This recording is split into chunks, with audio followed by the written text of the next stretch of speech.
अगर हमने अंबेडकर के खिलाफ कुछ बोली, हमारे मन में है, अंबेडकर पॉलिटिकल स्ट्रक्चर है। इस समाज में वाक और व्यक्त की स्वतंत्रता, आलोचना का अधिकार है हमको। जो व्यक्ति हमारे मनुस्मृति को जलाएगा उसको हम कैसे सम्मान कर सकते हैं? जो भगवान को काल्पनिक कहेगा उसका हम कैसे सम्मान कर सकते हैं?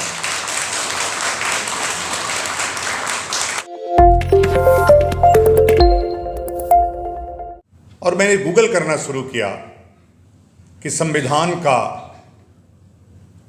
मुख्य निर्माता कौन था। आप भी गूगल करेंगे तो एक उक्ति निकल करके आती है, जो 25 नवंबर 1949 को जब संविधान का अंतिम डिबेट है, उसमें डॉक्टर भीमराव अंबेडकर कह रहे हैं, वो कह रहे हैं कि यदि आप इस पूरे संविधान के निर्माण का श्रेय किसी एक व्यक्ति को देना चाहते हैं तो उस व्यक्ति का नाम है BN राव। मैं नहीं कह रहा हूं, ये मैं नहीं कह रहा हूं, एक कॉन्स्टिट्यूशनल डिबेट की वो अंतिम दिन, अगले दिन 26 नवंबर 1949 को देश इस संविधान को अंगीकृत करता है। और 25 नवंबर की कॉन्स्टिट्यूशनल डिबेट में अंबेडकर इस बात को कहते हैं, लेकिन नेहरू भी उसी बात को दोहराते हैं, राजेंद्र बाबू भी उसी बात को दोहराते हैं, सरदार पटेल भी उसी बात को दोहराते हैं, और असंख्य लोग। जब भी आप कॉन्स्टिट्यूशनल डिबेट पढ़ेंगे, मेरे ख्याल से बहुत सारे लोगों ने जरूर पढ़ा होगा इस अभियान के बाद, मैंने बहुत पढ़ा है, तो लगभग लोगों ने इस पूरे संविधान का श्रेय एक व्यक्ति को दिया जिसका नाम है डॉक्टर BN राव। अब BN राव कौन है? साउथ में गांव का नाम पहले लेते हैं, जैसे HD देवगौड़ा आपने सुना होगा, हरदनहल्ली, डुड्डा गौड़ा, देवगौड़ा नाम था ना, हरदनहल्ली उनका गांव है। डुड्डा मीन्स होता है बड़ा, जो सबसे बड़ा व्यक्ति है, गौड़ा मीन्स गौड़ा। वैसे ही इनका भी नाम BN राव, मतलब बेनेगल गांव है, नरसिंह राव नाम था उनका। मैंगलोर के पास बेनेगल गांव है जहां पैदा हुए थे। 4 भाई थे। पहले भाई इतने शिक्षित थे कि मदन मोहन मालवीय ने उनको अपने विश्वविद्यालय का प्रथम कुलपति बनाया। द्वितीय भाई BN राव थे, जिन्होंने इतनी शिक्षा लेने के बाद 3 विषयों से परास्नातक थे। फिर इन्होंने PhD किया, फिर वो विदेश से उन्होंने लॉ किया। लॉ करने के बाद फिर उन्होंने ICS की परीक्षा दिया, ICS पास हुए। फिर उन्होंने, उस समय जुडिशरी की परीक्षा अलग से ली जाती थी, फिर उन्होंने, उसमें उनकी रुचि थी, उसको पास किया। Chief justice of Calcutta high court रहे। जब वहाँ से रिटायर हुए तो जम्मू के राजा हरी सिंह ने उनको प्रधानमंत्री के रूप में स्वीकार किया और उनको अपना प्रधानमंत्री नियुक्त किया। और 8-9 महीने बाद फिर उन्होंने रिजाइन करने का मन ही बना रहा था, तब तक 1946 आ गया और 1946 में संविधान सभा ने उसके पहले बर्मा का संविधान लिख चुके थे। उसके पहले बर्मा का संविधान लिख चुके थे। जब यह योग्यता संविधान सभा ने देखा, चूंकि कंस्टिट्यूट हो गई थी 2-3 दिन बाद, उनको अपना एडवाइजर चाहिए था जो इस संविधान को लिख सके। 1946 आया। मैं इसलिए इस बात को कह रहा हूं कि निर्माता कौन है? आप बताओ, RSS का संस्थापक कौन है? कौन है? हेडगेवार। लेकिन लोग कहते हैं कि वास्तविक निर्माता कौन है? गोलवरकर। लेकिन आज भी हेडगेवार को भूल गए क्या लोग? हम ये भी मान लेते हैं कि BN राव साहब ने इनिशियल ड्राफ्ट बनाया था, लेकिन संविधान सभा के संविधान के हेडगेवार तो वही थे। आपने कहीं उनको स्थान तक नहीं दिया, एक फोटो तक नहीं लगाया, एक मूर्ति तक नहीं लगाया। जिस व्यक्ति ने 60 देशों की यात्रा अपने खर्चे पर किया हो, जिस व्यक्ति ने 60 देश, आप बताओ कहीं अंबेडकर भी ये कोई यात्रा की हो संविधान सभा के लिए, या कोई संविधान पढ़ने के लिए अंबेडकर? मैं कभी भी एक बात इस मंच के माध्यम से मैं कहना चाहता हूं कि मैं अंबेडकर का विरोध कभी नहीं करता। हाँ, जरूर विरोध करता हूं, इसलिए कि उन्होंने मनुस्मृति जैसी पवित्र ग्रंथ को जलाया। इसलिए विरोध करता हूं कि उन्होंने कभी भी महारों के अलावा किसी व्यक्ति के बारे में नहीं सोचा। जो व्यक्ति इतना बड़ा नेता बन रहा हो वो एक जाति के बारे में सोच रहा हो, इसलिए मैं उनका विरोध करता हूं। लेकिन मैं उनका अपमान नहीं करता हूं, उनका सम्मान करता हूं कि कम से कम एक जाति के लिए तो सोचा उन्होंने, एक वर्ग के लिए तो सोचा उन्होंने। तो इसलिए मैंने कभी ना अंबेडकर का अपमान किया, ना मैं किसी देवी देवता का अपमान किया, ना किसी व्यक्ति का अपमान करता हूं। मैं तो अहम ब्रह्मास्मि तत्त्वमसि, मैं भी ब्रह्म हूं, तुम भी वही हो, मैं भी ब्रह्म हूं, तुम भी ब्रह्म हो, यह जो शांकरी परंपरा है उसका वाहक हूं। इसलिए अपमान का तो सवाल ही नहीं। मैं तो सब में परमात्मा देखता हूं, मैं तो कंकर कंकर में शंकर देखता हूं, मैं तो बिंदु बिंदु में गंगा जल देखता हूं। लेकिन जिस व्यक्ति ने इतनी तपस्या की हो, निःशुल्क रूप से, जब अंबेडकर, नेहरू, राजेंद्र बाबू सब लोग डेली 45 रुपए ले रहे थे, BN राव ने 1 रुपए न लेने का पत्र लिखा कि यह महान काम मां भारती ने हमको दिया है, तो मैं निःशुल्क इसको लिखूंगा। तो क्या उसका सम्मान नहीं होना चाहिए? क्या उस व्यक्ति की मूर्ति कहीं नहीं बननी चाहिए? दूसरी बात, जब अंबेडकर संविधान सभा में जुलाई 1947 में आए, एक बार हार गए, दूसरी बार मुस्लिम लीग के माध्यम से आए, तो मुस्लिम लीग पाकिस्तान की तरफ चली गई, इसलिए संविधान सभा में नहीं आ पाए, पद खत्म हो गया। तीसरी बार गांधी ने नेहरू से कहा कि नहीं, अंबेडकर का होना पुनः पैक्ट का अपमान होगा, इसलिए अंबेडकर को रखना चाहिए, और उन्होंने अंबेडकर को रखा। तीसरी बार जब जुलाई 1947 में आए और अगस्त 1947 में जब प्रारूप समिति के अध्यक्ष बने, तब तक 4 अधिवेशन हो चुके थे, 4 अधिवेशन हो चुके थे, 4 कॉन्स्टिट्यूशनल डिबेट हो चुकी थी, 100 से ऊपर बैठकें हो चुकी थी, 33 संवैधानिक बैठकें हो चुकी थी, और संविधान का 80% भाग बन चुका था। अब कल्पना करिए, ऐसे ही नहीं अंबेडकर जी ने कह दिया, ऐसे ही नहीं कह दिए कि इस संविधान के असली निर्माता BN राव साहब थे। इसलिए कि जो व्यक्ति 295 अनुच्छेद वाला संविधान बना के दिया हो, जिस व्यक्ति ने 80% से ज्यादा संविधान का स्वयं निर्माण किया हो, इसलिए पूरी संविधान सभा ने उनका धन्यवाद ज्ञापित किया, इसलिए उनको धन्यवाद दिया। अब समय है कि उस महामानव का जो अपमान हुआ, जो उनके साथ अन्याय हुआ, यह जन सामान्य मंच उसको न्याय दिलाए। मैं नहीं कहता हूं कि अंबेडकर की मूर्तियां ना लगें, मैं नहीं कहता हूं कि अंबेडकर के चित्र ना लगें, लेकिन BN राव साहब का चित्र अंबेडकर से बड़ा लगे, ये मैं चाहता हूं। इसलिए कि जिसका योगदान है, राजेंद्र बाबू की मूर्तियां लगें, कृष्णमाचारी की मूर्तियां लगें, वो रायजादा जिसने पूरे संविधान को अपने हाथ से लिखा, उनकी भी मूर्तियां लगें। इस संविधान के निर्माण में किसी एक व्यक्ति का योगदान नहीं है, इसलिए सबका सम्मान होना चाहिए। हो सकता है कि इसमें कई लोग अंबेडकर के समर्थक होंगे, कुछ उनकी बातें, मेरी बातें उनको बुरी लग जाएं, लेकिन अगर बात तथ्य की हो, हम उस परंपरा के हैं जहां राम की भी आलोचना 1-2 भी कर सकता है।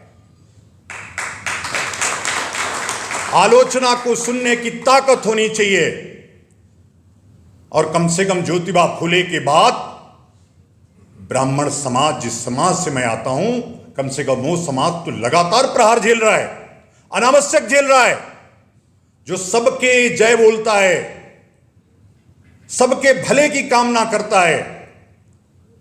अब उसका क्या दोष है? भगवान ने उसको ब्राह्मण घर में भेज दिया। भाई देश आजाद हो गया जब संविधान बन गया, और संविधान का मतलब क्या होता है? संविधान, जो सबके लिए समान विधान बनाए वही संविधान है, और यही था। अब आपको लगता होगा कि आरक्षण तो संविधान के जमाने से था, नहीं। संविधान में आरक्षण का जो अनुच्छेद 15(4) है, तमाम विद्वान बैठे हैं, मैं बोल रहा हूं ऐसे ही, लेकिन हो सकता है कि वो भूल गए हों। एक लड़की थी, वो भी ब्राह्मण थी। पेरियार के जमाने में पूरे जब देश आजाद हुआ तो मद्रास में ब्राह्मणों के लिए आरक्षित कर दिया गया कि अब केवल 4 सीटें मिलेंगी ब्राह्मणों को, बस। वो लड़की चंपकम दुर्रई राजन नाम था। मेडिकल कॉलेज में उसका एडमिशन होना था। 99.9% नंबर था उसका टेस्ट में। उसके बाद भी उसको प्रवेश नहीं मिला, इसलिए कि उस समय ब्राह्मणों के लिए 4 ही सीट आरक्षित थी। देश का संविधान लागू हो चुका था। वो सुप्रीम कोर्ट आई। सुप्रीम कोर्ट ने इस पूरे एक्ट को, जो मद्रास सरकार का था, चंपकम दुर्रई बनाम मद्रास राज्य 1951, आपको पढ़ना चाहिए, उससे इस पूरे कानून को खारिज कर दिया सुप्रीम कोर्ट ने, और कहा यह जो संविधान है अनुच्छेद 15(1) का मर्डर करता है। 15(1) में क्या है कि धर्म, मूल, वंश के आधार पर कोई विभिन्न, जाति के आधार पर कोई विभिन्नता नहीं की जाएगी। फिर पेरियार और अंबेडकर के नेतृत्व में भारत का ये जो संसद भवन आपके समक्ष है, इसको घेर लिया गया। 15 दिन तक बड़ा आंदोलन चला। मैं ये कोई बात अपने से नहीं कह रहा हूं, एक गजेटियर में है भारत सरकार के, जो मैं बोल रहा हूं आपको, और लाइव बोल रहा हूं इतने लोगों के समक्ष। इन्होंने घेर लिया। परिस्थितियां अभी भी हैं। आज भीम आर्मी के चीफ चंद्रशेखर कह रहे थे कि ग्वालियर के न्यायाधीश और पूरी शासन व्यवस्था हमसे डरती है। अब तो मुझे भय है कि सामान्य आदमी को न्याय कैसे मिलेगा, जब एनार्की से, जब आंदोलन से, प्रभाव से, दबाव से न्याय होगा। तो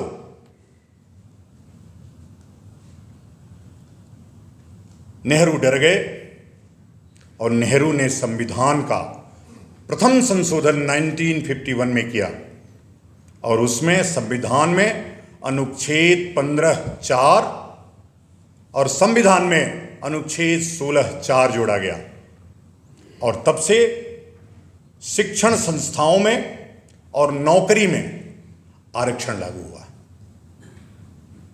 मैं नहीं कहता कि आरक्षण नहीं होना चाहिए, बिल्कुल होना चाहिए, लेकिन दलितों को होना चाहिए। वो दलित कौन है? कौन है दलित? तमाम ऐसे ब्राह्मण हैं, तमाम ऐसे क्षत्रिय हैं, तमाम ऐसे वैश्य हैं, और तमाम ऐसे दलित भी हैं। दलित मतलब जो अभी वर्तमान में अगड़े दलित, पिछड़े दलित, जिनकी बातें मैं उठा रहा हूं, वो खुद उठा रहे हैं, मैं नहीं उठा रहा हूं, वो खुद भी उठा रहे हैं। वो आर्थिक रूप से कमजोर थे, हैं, और आगे भी रहेंगे अगर ये व्यवस्था लागू रही तो, अगर क्रीमी लेयर लागू नहीं किया गया तो। मैं कहता हूं दलित कोई जाति नहीं है। दलित वो है जो दबा हुआ है, दलित वो है जो कुचला हुआ है, दलित वो है जो शोषित है। दलित वो कैसे हो जाए जो पुलिस से गुंडाई करता है? दलित वो कैसे जो अधिकारियों को गाली देता है? देखो क्या है, कई बार विनय न मानत जलज जड़, गए 3 दिन बीत, बोले राम सकोब तब, भय बिन हो इन प्रीत। बहुत कुछ बातें बोलने बिना, कहने बिना, टोकने बिना वो इतिहास बन जाती हैं, और वही हो रहा है इस देश में। जिस व्यक्ति का कोई स्वतंत्रता के आंदोलन में योगदान नहीं है, एक भी हो तो बता देना, मैं प्रणाम करूंगा। जिस व्यक्ति का यह इतिहास है कि जिसने चिट्ठी लिखा हो कि प्लासी के युद्ध में यदि हमारे लोग ना होते तो आप जंग नहीं जीत पाते, लगातार उसका इतिहास है कि यदि यह दलितों को लाभ होना है तो यह देश गुलाम रहना चाहिए, जो सदा गुलामी के फेवर में रहता हो। लेकिन हाय रे वोट बैंक, अब सोचो, कुरान में मोहम्मद के बारे में लिखा है, मैं बोलूंगा नहीं तो दिल्ली पुलिस मुकदमा कर सकती है, मेरे ऊपर करे तो कोई बात नहीं, इन सबों के ऊपर नहीं होना चाहिए। मैं तो मुकदमे झेल रहा हूं और झेलूंगा। अब मुझे पुलिस में भर्ती होना नहीं है।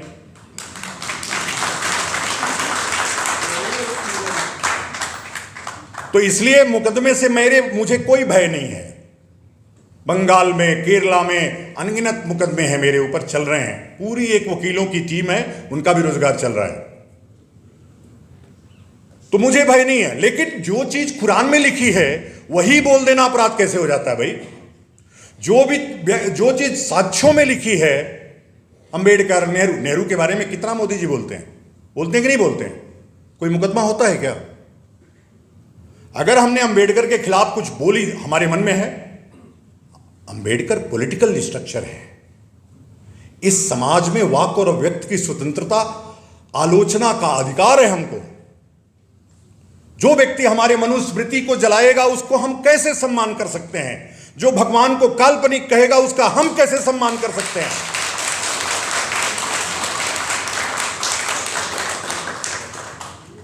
तो बात इतनी सी है कि आप इतिहास पढ़िए बीएन राव का, और बीएन राव को घर घर में स्थापित करिए। वो मौन, टाइम्स ऑफ इंडिया ने लिखा है, आर्किटेक्ट ऑफ कॉन्स्टिट्यूशन, 1953 में जो मरे हैं, भारत के पहले व्यक्ति जिनका नाम नोबेल तक के लिए गया है इसी संविधान निर्माण के लिए। अब पढ़िए इसको। इतिहास को ढक दिया गया, कालिक पोत दिया गया पूरे इतिहास पर, लेकिन मिट्टी में और कालिक पे दबा हुआ जो इतिहास है, एक दिन बारिश होगी वो सब बह जाएगा। वो बहने का समय आ गया है, बीएन राव को स्थापित करने का समय आ गया है। तो अम्बेडकर कभी चुनाव नहीं जीते, इसलिए कि वो महारों के नेता भी नहीं बन पाए। कारण क्या था? महार सभी हिंदू धर्म के साथ रहना चाहते थे और वो बौद्ध धर्म में जाना चाहते थे, कभी इस्लाम में, कभी सिख में, कभी जैन में, कभी बौद्ध में, लेकिन पूरे महार हिंदू धर्म के साथ रहना चाहते थे। इसलिए महारों ने कभी उनको चुनाव नहीं जीतने दिया। जब चुनाव 1952 में हुआ, सदाशिव राव 1.5 लाख वोटों से चुनाव जीत के आए, और उसके पहले कंधे से कंधा मिला करके बीएन राव साहब का सहयोग कर रहे थे, संविधान सभा में सदस्य थे। लोग कहते हैं कि बीएन राव तो सदस्य नहीं, भाई उनका छोटा भाई उसका सदस्य था। आप पढ़िए ना, बी शिवा राव उनका छोटा भाई था, जो 2 बार लोकसभा चुनाव जीत के आया, जब दोनों बार अंबेडकर चुनाव हार गए। ऐसा महान परिवार था। आज हम नेहरू के बारे में पूरा उनका स्ट्रक्चर पढ़ते रहते हैं। हम पूरे महाराष्ट्र में, आज मैं कह रहा था, पूरे महाराष्ट्र में शिवाजी स्थापित है कि जो फूले ने अभियान शुरू किया था क्वालिटी को समाप्त करने वाला।